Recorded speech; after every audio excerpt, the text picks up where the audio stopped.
वो last lecture में हम लोगों ने मोशनल ईएमएफ स्टार्ट किया था, और मोशनल ईएमएफ में जो जो मेन मेन बातें थी, वो एक तो ये कि जो मोशनल ईएमएफ की वैल्यू है वो B into V into L हम लोग डायरेक्टली लिख सकते हैं। ठीक है, बी वी एल डायरेक्टली लिख सकते हैं, प्रोवाइडेड कि बी वेक्टर, वी वेक्टर और L vector all three are mutually perpendicular. और बीवीएल तभी वैलिड होगा जब मैग्नेटिक फील्ड यूनिफॉर्म हो, रॉड का हर एक पॉइंट सेम वेलोसिटी से चल रहा हो। अगर ऐसा नहीं है तो हमारे पास ये एक जनरल एक्सप्रेशन था जिसमें हम DL dot V cross B को इंटीग्रेट कर सकते हैं टू गेट इंड्यूस्ड ईएमएफ। हाँ, यहाँ पे भी एक स्पेशल केस ये था कि अगर बी और वी कांस्टेंट हो जाए तो कोई भी अगर आर्बिट्रेरी शेप का वायर है तो हम उस वायर को एक स्ट्रेट वायर से रिप्लेस कर सकते हैं, और जितना उस स्ट्रेट वायर में ईएमएफ इंड्यूस होगा वो उतना ही इस आर्बिट्रेरी शेप के वायर में भी होगा। तो अल्टीमेटली हमें बी वी एल लिखना है, provided B vector, V vector and L vector all three are mutually perpendicular. और दूसरा ये कि अगर मान लो हमें 3D में दिया हुआ है वेक्टर फॉर्म में, तो हम इस डिटर्मिनेंट की फॉर्म में भी लिख सकते हैं। इसको हम लोग स्केलर ट्रिपल प्रोडक्ट बोलते हैं। स्केलर ट्रिपल प्रोडक्ट तीन वेक्टर्स का मैक्सिमम तब होता है जब all three vectors are mutually perpendicular, और अगर इनमें से कोई भी दो वेक्टर आपस में पैरेलल हो जाते हैं तो स्केलर ट्रिपल प्रोडक्ट की वैल्यू जीरो हो जाएगी। तो यही सेम बात हम लोग मोशनल ईएमएफ में भी बोलते हैं। तो इसके ऊपर हम लोगों ने कुछ एग्जांपल्स देखे थे। ठीक है, इसी में थोड़ा और आगे बढ़ते हैं, एप्लीकेशन इसी में। और नेक्स्ट एक नोट करके लिखेंगे,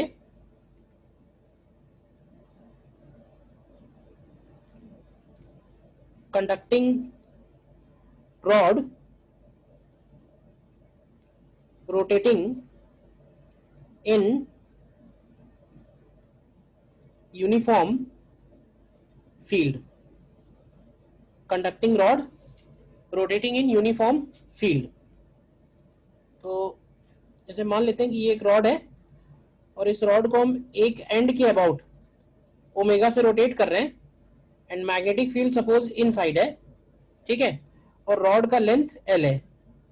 तो ये बताओ कि क्या इस केस में भी ऐसा अपीयर हो रहा है कि जब ये रॉड घूमेगी तो फील्ड लाइंस कट होंगी। लेकिन फर्क ये है कि इस केस में रॉड के हर पॉइंट की वेलोसिटी सेम नहीं है, मतलब वेलोसिटी हर पॉइंट की अलग अलग है। जितना हम दूर जाएंगे वेलोसिटी बढ़ती जा रही है। तो अगर हम इसमें सेंटर ओ बोल दें और ये पॉइंट ए बोल दें, तो कोई बताएगा कि ओ और ए में से कौन सा पॉइंट हायर पोटेंशियल पे होगा? ओ और ए में कौन सा पॉइंट हायर पोटेंशियल पे होगा मोशनल ईएमएफ थ्योरी के हिसाब से?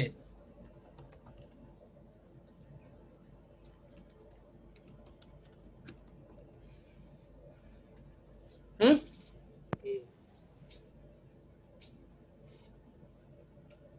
भाई देखो, अगर तुम राइट हैंड पाम रूल लगाओगे, fingers in the direction of field and thumb in the direction of velocity, तो जैसे मेरे सामने स्क्रीन है तो इस तरह से लगाएंगे तो उसमें पॉइंट ए जो है वो हायर पोटेंशियल पे आएगा। लेकिन इस केस में हम लोग डायरेक्टली बी वी एल नहीं बोल पाएंगे क्योंकि वी हर एक का अलग अलग है। तो क्या करना होगा? तो करना ये होगा कि हम इसको एलिमेंट लेके इंटीग्रेट करते हैं। तो एज्यूम कर लेते हैं कि यहां से एक्स डिस्टेंस पे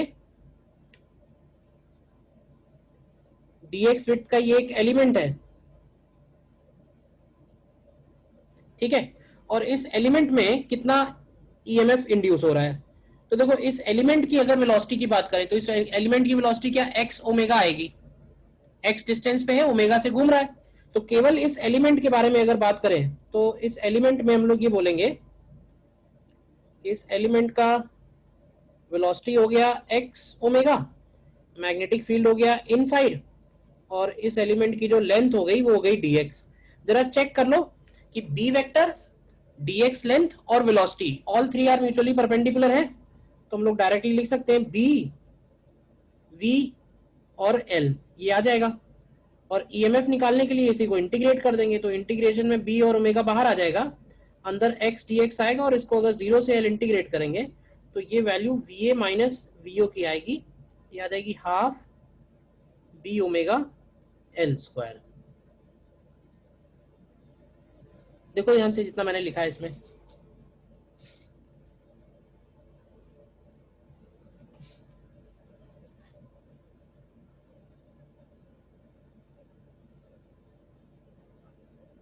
पॉइंट ए कैसे हायर पोटेंशियल पे है, इसमें कोई डाउट तो नहीं है?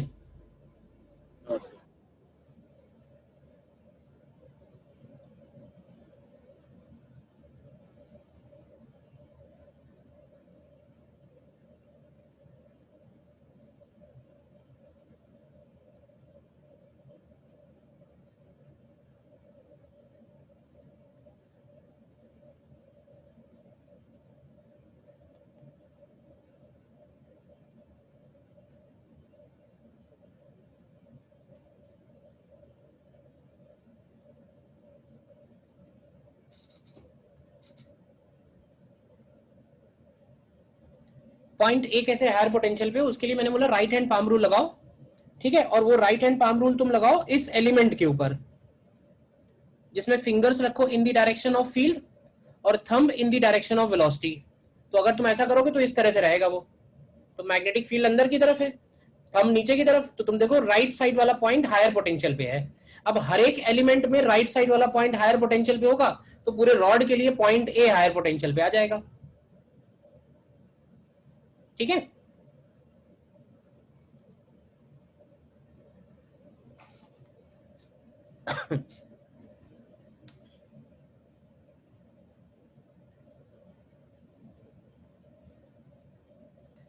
इसमें अच्छा एक एग्जांपल ये बताना, जैसे मान लेते हैं कि ये एक कंडक्टिंग रिंग है आर रेडियस, और इस कंडक्टिंग रिंग के ऊपर एक रॉड रखी हुई है, ठीक है, और इस रॉड को हम अबाउट सेंटर ओमेगा से घुमा रहे हैं, इस रॉड को हम अबाउट सेंटर ओमेगा से रोटेट कर रहे हैं। सेंटर मान लेते हैं सी है और सरकमफ्रेंस पे कोई पॉइंट ए है, तो हमें फाइंड करना है, find V A minus V C, निकालो कि क्या आएगा, वी ए माइनस वी सी।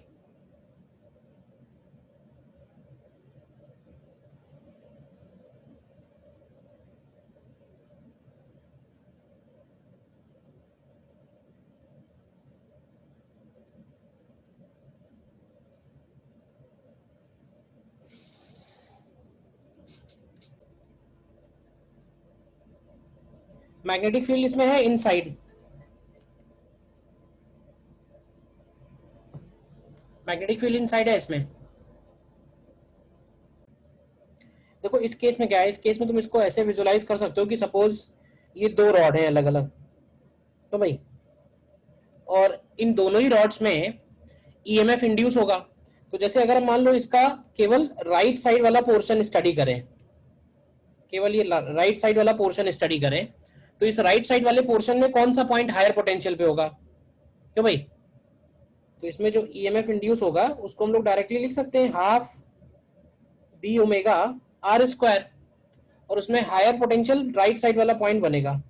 तो हम ऐसे बोल सकते हैं कि हम इसमें एक बैटरी एज्यूम कर लेते हैं और उस बैटरी का ईएमएफ ये रहा ई, इतना क्लियर है।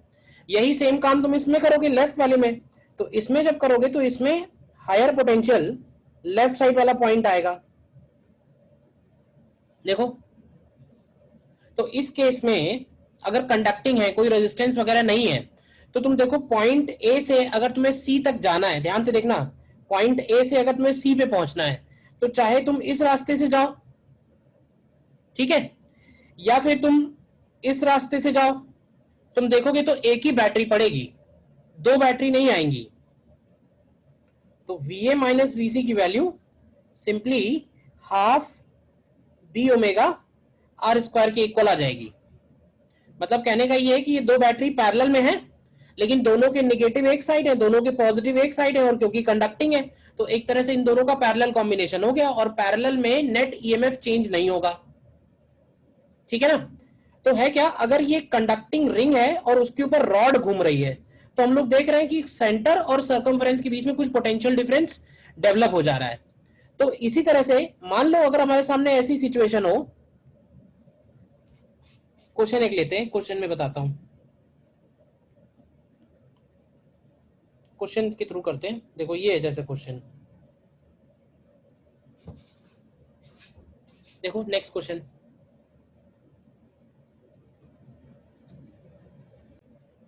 देखो एक्चुअली इस केस में पहला वाला जो पार्ट है, ठीक है, क्वेश्चन मैंने डायरेक्टली इसीलिए उठा लिया कि दोनों चीजें क्लियर हो जाएंगी।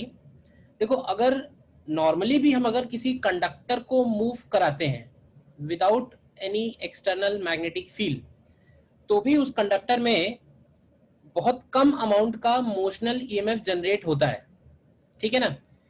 वो कैसे, वो मैं बताता हूं पहले। जैसे मान लेते हैं कि हमारे पास एक कंडक्टिंग रॉड है, ठीक है, और हमने कोई भी एक्सटर्नल मैग्नेटिक फील्ड नहीं लिया है, ठीक है, और इस कंडक्टिंग रॉड को हम ए नॉट एक्सीलरेशन से एक्सीलरेट करा रहे हैं। अब ये तो कि अगर कंडक्टिंग रॉड है, मैग्नेटिक फील्ड कोई भी नहीं है, इस कंडक्टिंग रॉड के अंदर फ्री इलेक्ट्रॉन्स हैं, बोलो।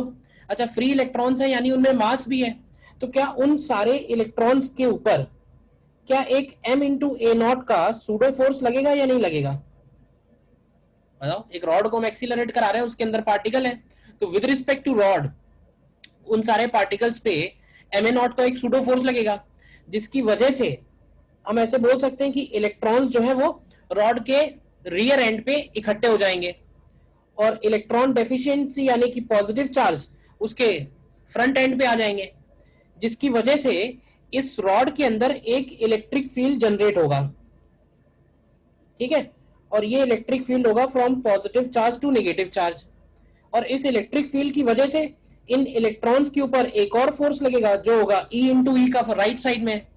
तो कब तक ये इलेक्ट्रॉन ड्रिफ्ट होंगे? तो हम बोल सकते हैं कि तब तक ये इलेक्ट्रॉन ड्रिफ्ट होंगे जब तक कि E इंटू ई का जो वैल्यू है वो m इंटू ए नॉट से बैलेंस नहीं हो जाता, यानी कि इलेक्ट्रिक फील्ड जो जनरेट होगा वो वैल्यू आएगी M A not upon E.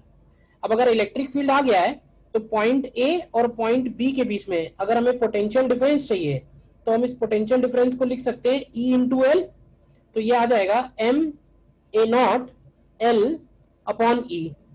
लेकिन है क्या, अगर हम ये वैल्यू कैलकुलेट करते हैं ना अंडर नॉर्मल सर्कमस्टांसेस, भाई मास ऑफ इलेक्ट्रॉन है तो mass of electron 10 power minus 31 है, इलेक्ट्रॉन का चार्ज माइनस 19 है, तो दोनों कंबाइन भी करेंगे तो 10 पावर माइनस 12 बचेगा। अब 10 पावर माइनस 12 का लेंथ या 10 पावर माइनस 12 का एक्सीलरेशन तो पॉसिबल नहीं है ना, तो होगा क्या, ये वैल्यू बहुत छोटी आएगी, मतलब लेस देन नैनो वोल्ट। तो क्या है ना कि इस वैल्यू को हम नॉर्मली निग्लेक्ट कर देते हैं, बट अगर मैग्नेटिक फील्ड जीरो है और हमसे पूछा हुआ है कि कितना पोटेंशियल डिफरेंस है तो हम इस वैल्यू को कंसीडर करेंगे। लेकिन अगर मैग्नेटिक फील्ड प्रेजेंट है तो डोमिनेंस जो है वो motional EMF due to magnetic field वाला होगा, क्योंकि वो सब्सटेंशियल अमाउंट में जनरेट होगा। तो उसका कंपैरेटिव स्टडी करने के लिए एक साथ ये क्वेश्चन बहुत अच्छा है। जैसे ए पार्ट देखते हैं, ए पार्ट में कह रहा है कि डिस्क है, ठीक है, कंडक्टिंग डिस्क है, और इस डिस्क का रेडियस ए दिया हुआ है और इस डिस्क को हम ओमेगा से रोटेट कर रहे हैं, एक्सटर्नल मैग्नेटिक फील्ड जीरो है। तो देखो, जैसा हमने कॉन्सेप्ट रॉड के लिए लगाया वैसे ही हम इस रॉड के लिए इसके लिए भी बोल सकते हैं, डिस्क के लिए, कि इस डिस्क के अंदर जो इलेक्ट्रॉन्स होंगे वो सेंट्रीफ्यूगल फोर्स की वजह से बाहर की तरफ जाएंगे, और उस सेंट्रीफ्यूगल फोर्स को यानी एम आर ओमेगा स्क्वायर को E इंटू ई का फोर्स बैलेंस करेगा। तो जब ये बैलेंस करेगा तब इलेक्ट्रिक फील्ड कितना जनरेट हो जाएगा? तो इलेक्ट्रिक फील्ड जनरेट होगा एम आर ओमेगा स्क्वायर और अपॉन ई। पोटेंशियल डिफरेंस कितना आएगा between perimeter, circumference and centre? तो उसके लिए हम इसको इंटीग्रेट कर सकते हैं, तो M R omega square upon E into D R. Integrate करने के लिए इसलिए बोल रहा हूं क्योंकि इलेक्ट्रिक फील्ड आर का फंक्शन आया है, और इसको इंटीग्रेट कर देंगे 0 से कैपिटल आर, तो ये डेल्टा वी अगर हम लोग निकालेंगे तो ये आएगा एम ए है इसकी वैल्यू, ये हो जाएगा एम ओमेगा स्क्वायर ए स्क्वायर अपॉन 2e। तो ये वैल्यू निकल के आएगी, इस वैल्यू को भी जरा निकाल के देखते हैं क्या आएगी ये वैल्यू। तो m का मतलब हो गया approximately 9 minus 31 into 130 square into 0.25 square and divided by 2 times of charge of electron. फिर से करते हैं, क्या आएगा, 9 exponential minus 31 into 130 square by, तो ये वैल्यू जो निकल के आती है ये आती है approximately 3 into 10 power minus 9 volts, ठीक है। तो इसको हम लोग बोल सकते हैं दिस इज 3 नैनो वोल्ट्स। यहां तक कोई डाउट पहले बताओ किसी को? ये हमने किया जब मैग्नेटिक फील्ड एक्सटर्नल वाला अब्सेंट है, ठीक है। अब इसी केस में सिमिलर सेम सिचुएशन में अगर मैग्नेटिक फील्ड प्रेजेंट है let's say magnetic field inward present है, तो देखो मैग्नेटिक फील्ड प्रेजेंट के केस में भी ये वाला ईएमएफ जनरेट होगा और इलेक्ट्रॉन्स की ड्रिफ्टिंग बाहर की तरफ होगी, तो सेंटर वाला पॉइंट हायर पोटेंशियल पे जाएगा और सरकमफेरेंस वाला पॉइंट लोअर पोटेंशियल पे जाएगा। और अगर हम इसको ओमेगा से रोटेट करा रहे हैं, तो देखो अब मैं यहाँ पे याद ये बात बोलूंगा कि जैसे मान लो ये डिस्क है, तो हम ऐसे बोल सकते हैं क्या कि इस डिस्क को हम इनफाइनाइट रॉड्स में डिवाइड कर सकते हैं, बताओ।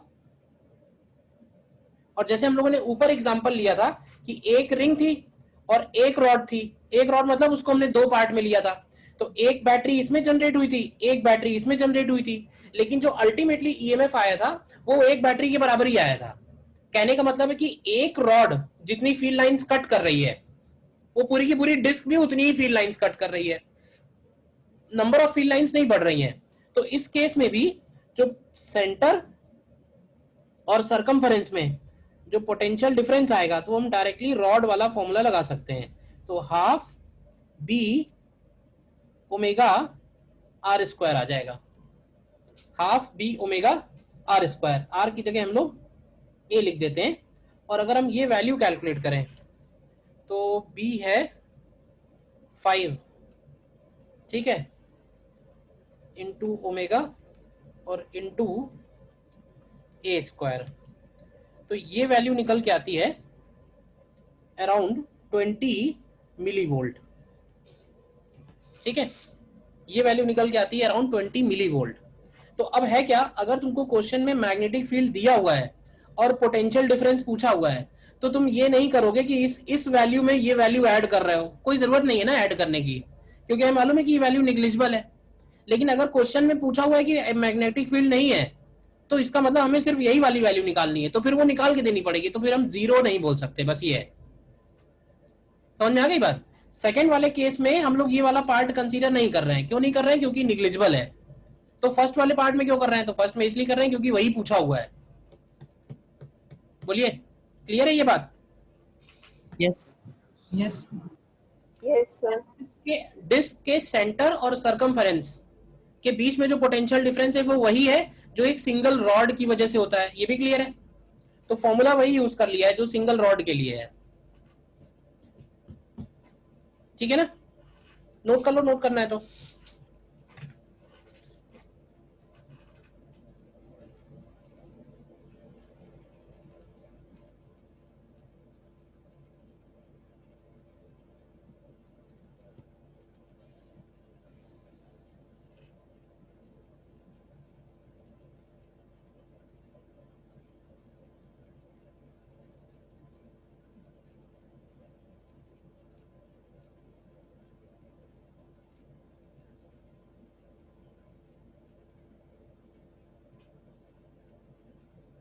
बी पार्ट में सेम एज रॉड का मैंने रीजन ये बोला है कि हम इसको, इस डिस्क को अगर हम इनफाइनाइट रॉड्स में डिवाइड करें, इमेजिन करो, तो हम ऐसे बोल सकते हैं कि इन हर एक रॉड में एक बैटरी इंड्यूस हुआ होगा, और उस बैटरी का साइन इस तरह से होगा, डायरेक्शन इस तरह से होगा कि वो सारी की सारी बैटरीज पैरेलल में होंगी। तो अल्टीमेटली एक रॉड हो या बहुत सारे स्पोक्स हो, जैसे व्हील है, साइकिल का जो व्हील है उसके अंदर बहुत सारे स्पोक्स है, तो बहुत सारे स्पोक्स है, तब भी उसके अंदर ईएमएफ तो उतना ही इंड्यूस हो रहा है जितना एक स्पोक की वजह से हो रहा है। ये मैंने ऊपर ये एक्सप्लेन किया है कि अगर ये सिंगल रॉड घूम रही होती इस रिंग के ऊपर तो भी उतना ही ईएमएफ होता, ये दो रॉड है तो भी उतना ही है, दो और बढ़ा देंगे तो भी उतना ही रहेगा, तो बढ़ाते बढ़ाते अगर हम पूरा डिस्क बना देंगे तब भी सेम ईएमएफ इंड्यूस होगा। क्लियर है?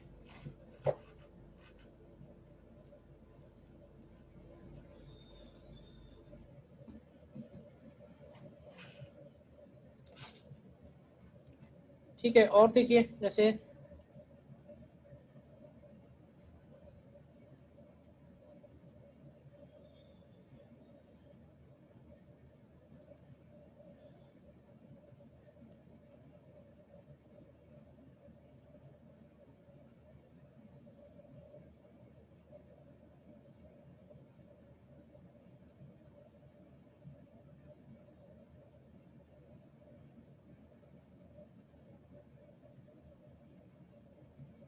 मान लेते हैं कि ये रॉड है, ये वाला पार्ट 2L लेंथ का है, ये वाला पार्ट L लेंथ का है, मैग्नेटिक फील्ड बी है, point O, point A, point B. तो हमें निकालना है फाइंड ए पार्ट में V A minus V O, B part में V B minus V A. निकालो इसमें क्या आएगा। आर्बिट्रेरी शेप का रॉड है। देखो इस केस में जैसे आर्बिट्रेरी शेप का रॉड है, मैग्नेटिक फील्ड अगर यूनिफॉर्म है तो हम उसके दोनों एंड्स को ज्वाइन करके एक रॉड बना सकते हैं। तो जैसे मान लो ये तुम एक रॉड बना दो, इस रॉड की लेंथ हो जाएगी L√5। तो इस रॉड से तुमको डायरेक्टली ओ और बी में जो बैटरी इंड्यूस हो रही है उसका टर्मिनल बी पे होगा, तो वो तुमको मिल जाएगा। कितना आएगा, अगर हम इसको इससे ज्वाइन करते हैं तो ये लेंथ होगी L√5 और इसके अंदर जो ईएमएफ इंड्यूस होगा उसकी बैटरी इधर आएगी ईएमएफ ई। तो V B minus V O की वैल्यू हो जाएगी हाफ बी ओमेगा L²। ठीक है, फिर अगर हमें सिर्फ V A minus V O चाहिए तो V A minus V O के लिए हम सिर्फ इतनी सी रॉड ले सकते हैं कि इस रॉड में कितना इंड्यूस्ड ईएमएफ है। तो ये हो जाएगा हाफ बी ओमेगा 2L का स्क्वायर। तो ये हो जाएगा 2B ओमेगा L²। तो यहाँ से अगर हमें V B minus V A निकालना है तो सब्ट्रैक्ट कर देते हैं, तो ये हाफ बी ओमेगा L² आ जाएगा। ठीक है ना, देखो कर लिया ना। Yes, sir. ठीक है, इसके बाद मोशनल ईएमएफ के कुछ और एप्लीकेशंस हैं।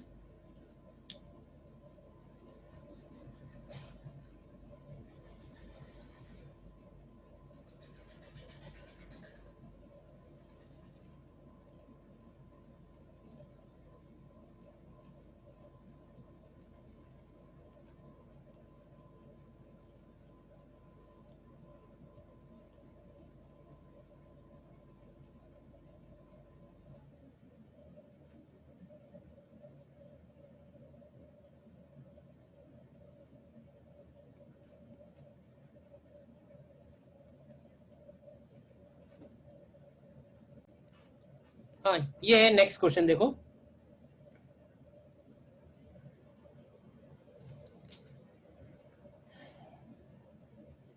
इसमें मैग्नेटिक फील्ड यूनिफॉर्म दिया हुआ है और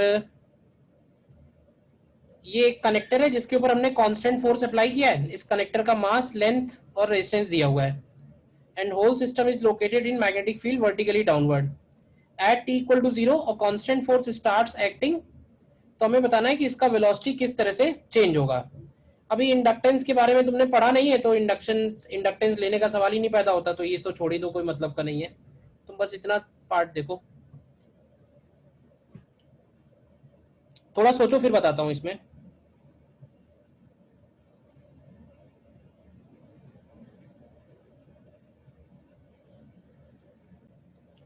पढ़ लिया ना एक बार देख के, ठीक से देख लो इसको कैसे कर रहे हैं, फिर आगे और अप्लाई करना। देखो क्वेश्चन में क्या हो रहा है कि एक सिंपल ये एक मेटल रेल्स है, ठीक है, इनमें कोई भी रेजिस्टेंस नहीं है और हमने एक कंडक्टर को लिया हुआ है और इस कंडक्टर पे हमने कॉमन फोर्स, कांस्टेंट फोर्स लगाना शुरू किया है t इक्वल टू 0 पे। तो देखो t इक्वल टू 0 पे लगाना शुरू किया है तो t इक्वल टू 0 पे तो इसकी वेलोसिटी 0 होगी और अगर t इक्वल टू 0 पे वेलोसिटी 0 है तो इसका मतलब है कि t इक्वल टू 0 पे कोई भी ईएमएफ नहीं होगा, कोई भी करंट नहीं होगी। ठीक, अब बात करते हैं कि थोड़ी सी देर के बाद, तो एज्यूम कर लेते हैं कि थोड़ी सी देर के बाद, ध्यान से देखना, मान लेते हैं कि थोड़ी सी देर के बाद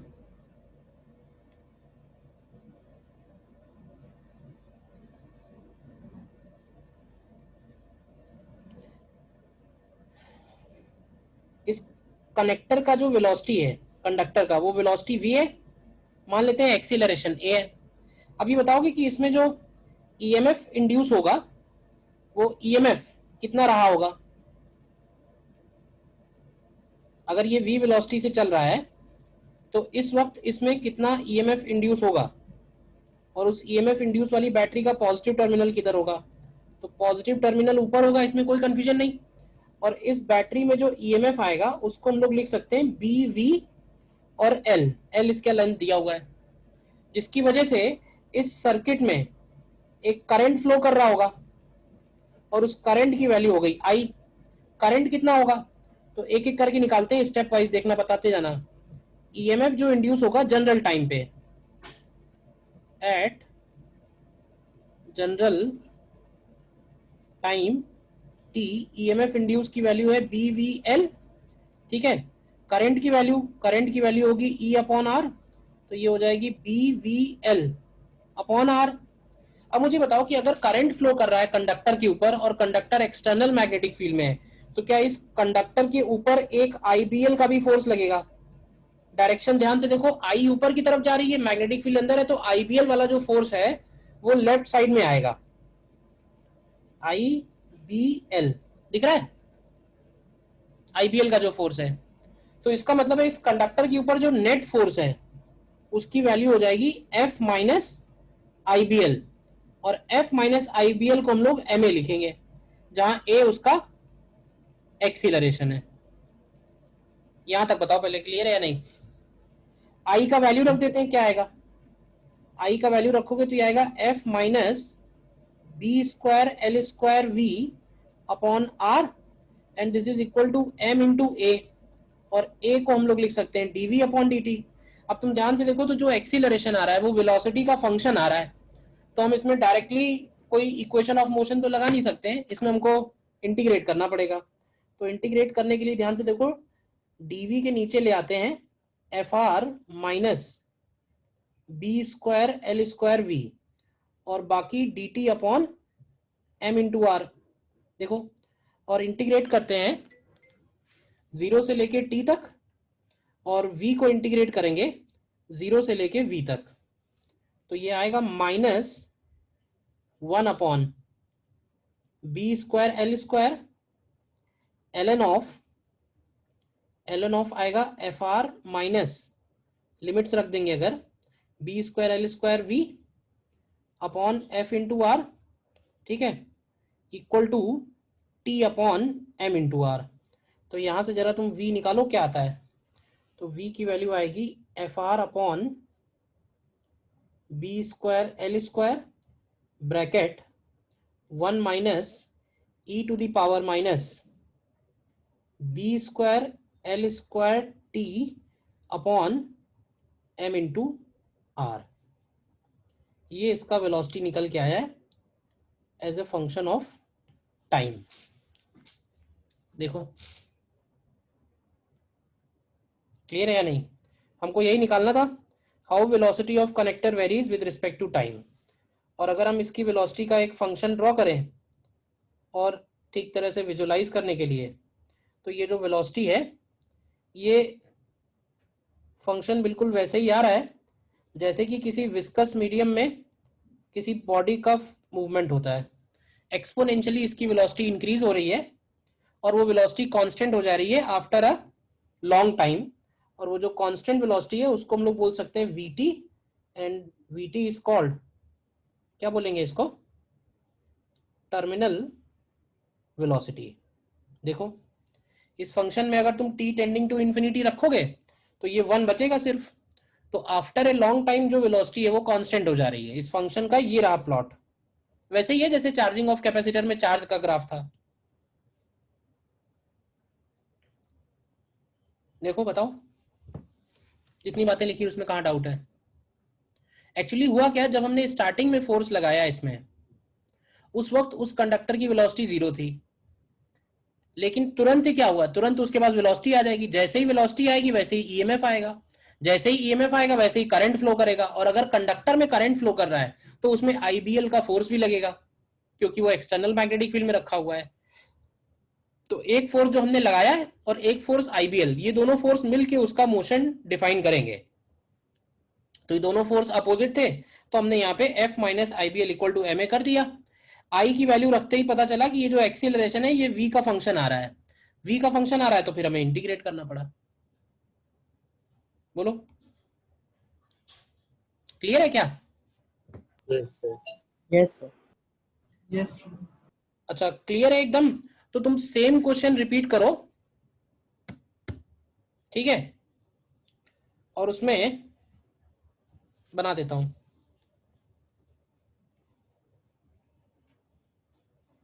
इस बार हम लोग रेजिस्टेंस की बजाय कैपेसिटर लेते हैं।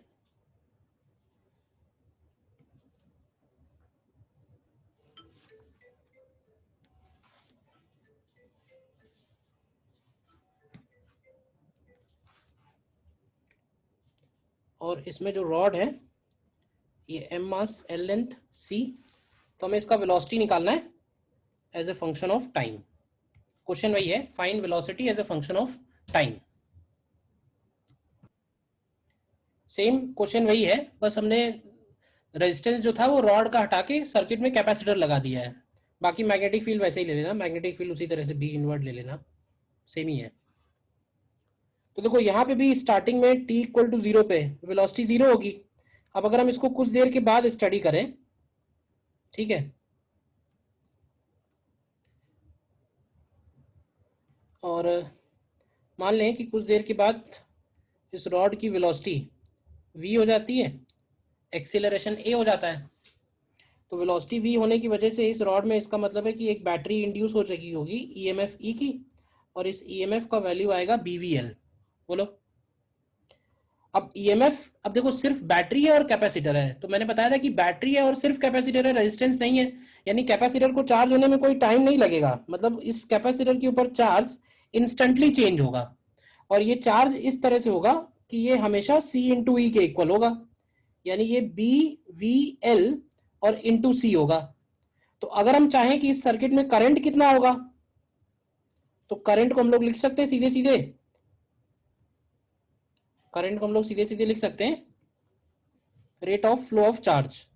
तो यहां से I बन जाएगा dq बाई dt, और ये आएगा, अब इसमें से BLC कांस्टेंट है, बाहर आ जाएगा, तो ये dv अपॉन dt आएगा।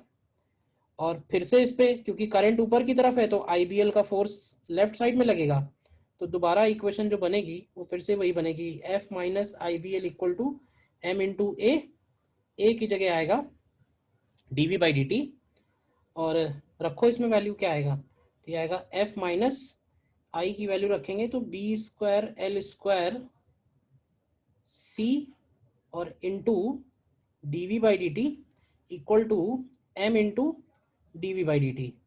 तो यहाँ से अगर हम dv बाई dt निकालें तो dv बाई dt की वैल्यू आ जाएगी f अपॉन कितना बनेगा, m plus B square L square C. और क्योंकि इसमें कोई भी फंक्शन नहीं आ रहा है तो इसका मतलब एक्सीलरेशन इस बार कांस्टेंट आएगा। एक्सीलरेशन कांस्टेंट है तो उसका वेलोसिटी हम सीधे सीधे at लिख सकते हैं, तो वेलोसिटी हो जाएगा f into T upon m plus B square L square C. तो ये आंसर हो जाएगा इस केस में। निकाल पाए थे? कितने लोग निकाल लिया था?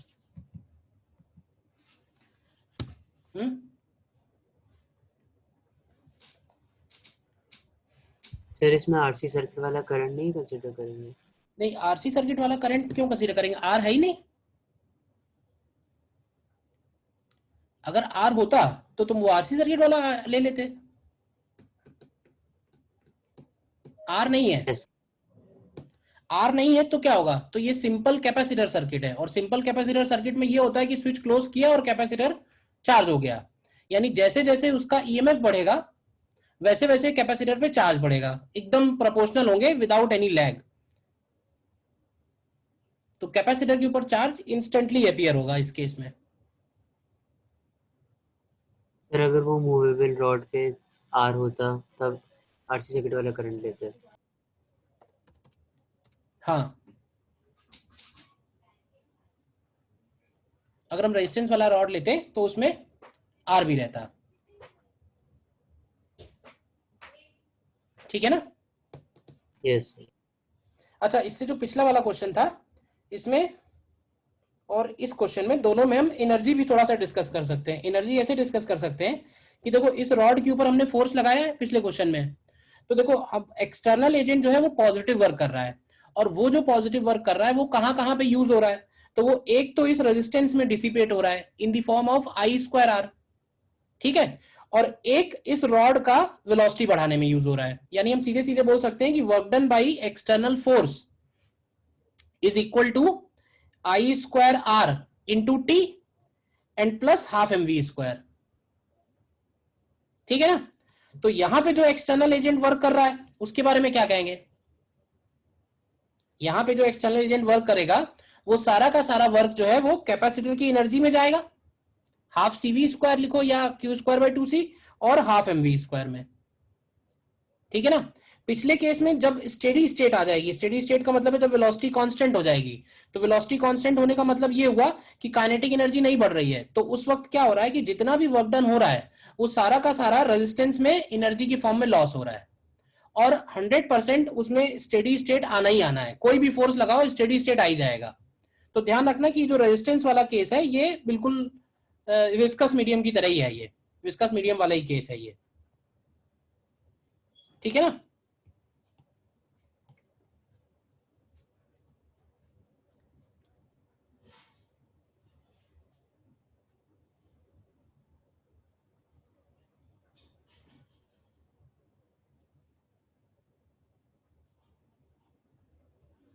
और देखते हैं इसमें,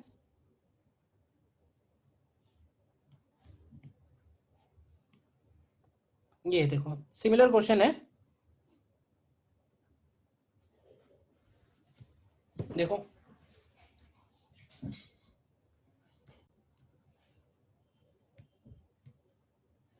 और इसमें सपोज हमको ये भी निकालना है, also find power loss in resistance in steady state. Steady state का मतलब है कि जब वेलोसिटी कांस्टेंट हो गई है।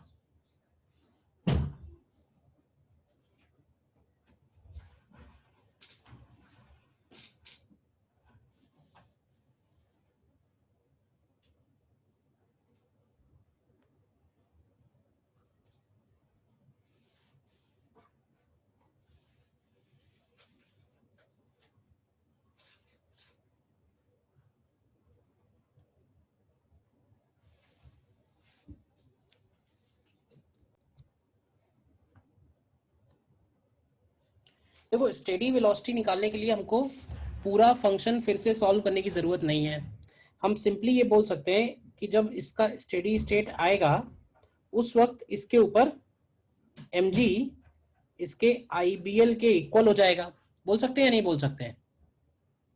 जब स्टेडी वेलोसिटी आएगी कांस्टेंट वेलोसिटी टर्मिनल वेलोसिटी, तो टर्मिनल वेलोसिटी के केस में इसका एक्सीलरेशन 0 हो जाएगा। एक्सीलरेशन 0 होने का मतलब है कि mg और IBL इक्वल हो जाएंगे। व्हेन टर्मिनल वेलोसिटी इज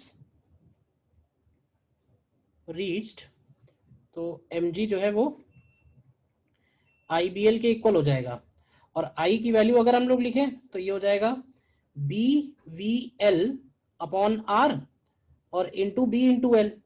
तो यहां से देखो VT की वैल्यू डायरेक्ट आ जाएगी, कितनी आ रही है mg/r अपॉन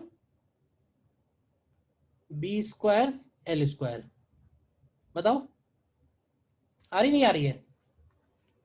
और पावर लॉस रेजिस्टेंस में,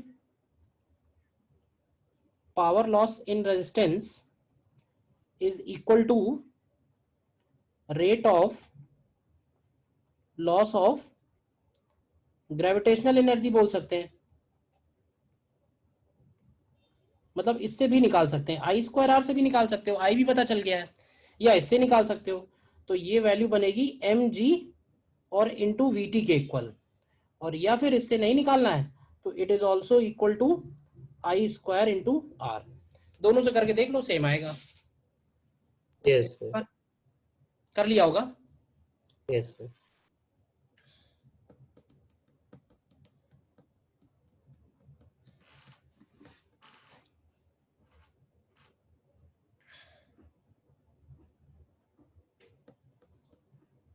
अगर क्वेश्चन सिर्फ टर्मिनल वेलोसिटी पे है तब तो जरूरत नहीं है हमें इंटरमीडिएट टाइम का फंक्शन सॉल्व करने की। डायरेक्टली हम बोल सकते हैं कि टर्मिनल वेलोसिटी पे एक्सेलरेशन 0 होगा, तो जो भी फोर्सेस लग रहे हैं वो बैलेंस कर दो।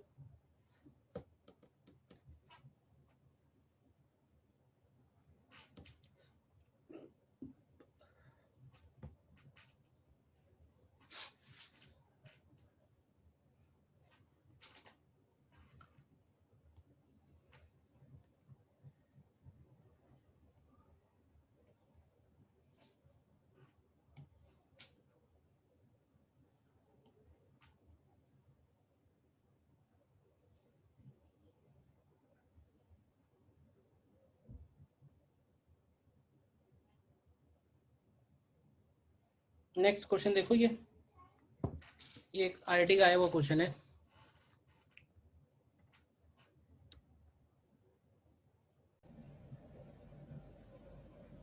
अब इस केस में देखो क्या क्या है। एक तो जब टर्मिनल वेलोसिटी आ जाएगी तो मान लेते हैं टर्मिनल वेलोसिटी वीटी है, तो इसके ऊपर मैग्नेटिक फील्ड मान लेते हैं इनसाइड है, तो इसके अंदर जो बैटरी इंड्यूस होगी वो ये बैटरी होगी। ठीक है, इसका ईएमएफ ले लेते हैं ई, तो ई की वैल्यू हो जाएगी बी वी एल।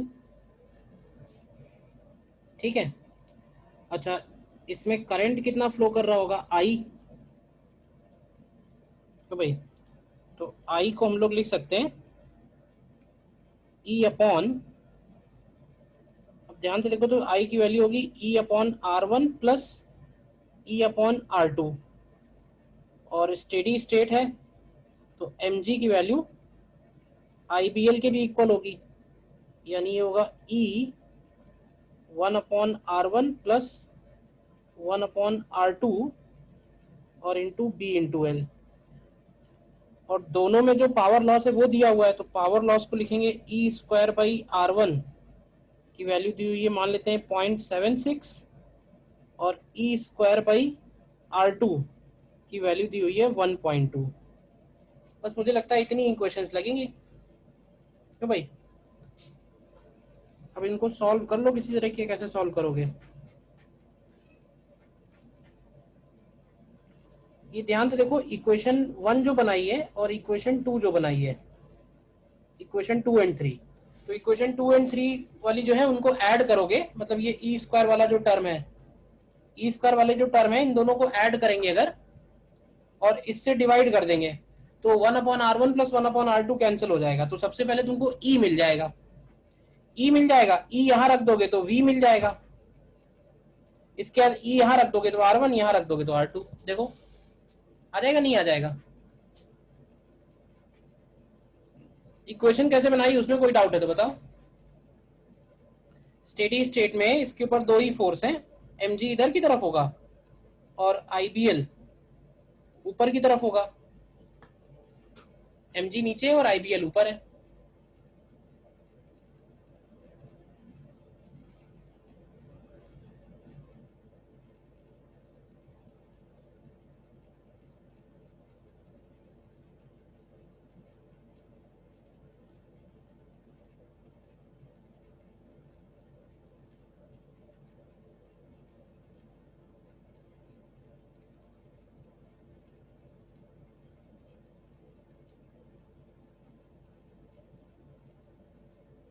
ठीक है, तो मोशनल ईएमएफ वाले पार्ट में इतना ही है।